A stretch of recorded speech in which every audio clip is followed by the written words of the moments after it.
تشکر آقای نژاد. در مورد مسابقه بعدیتون هم بگین، چیزی تنظیم شده؟ قرار است مسابقه داشته باشین در آینده های نزدیک؟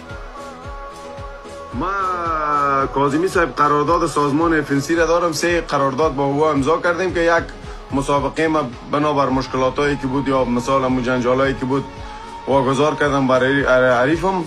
اما تمرینات خودم ما همیشه آمادگی میگیریم، زحمت میکشیم. اما روزه در تمرینات خود هستم. در پاله از او خودتان اشاره کردین که جیم دارم در اینجا با جوانایی که میخواین نو به رشته بیان همکاری میکنیم و یک جیم ما برایشان آماده ساختیم، اینجا جور کردیم که تمرینات میکنم.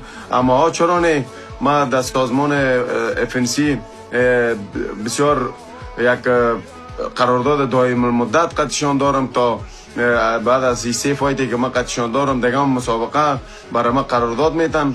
اما منتظر هستم که منیجرهای ما با کی ها ما را جوره میکنه، چون به خاطر از اینکه من خودم آسیب دیده بودم، همین فکر ما اوگار بود و خود قهرمان مبارز معلوم است و کسایی که در بخش رشته مبارزات آزاد هستند، وقتی که مثال از لحاظ نکوتی رسمی تا در یک سازمان مسابقه میکنی یک مدت زمان طولانی را میگیره که پس به دوباره شما را سازمان قرارداد بوده و فایت بوده و انشالله که همه چیز ما برابر شده و منتظر هستیم که به خیر خوبی فایت ما اعلان شود و تمرینات خود فشرده بسازیم. میگم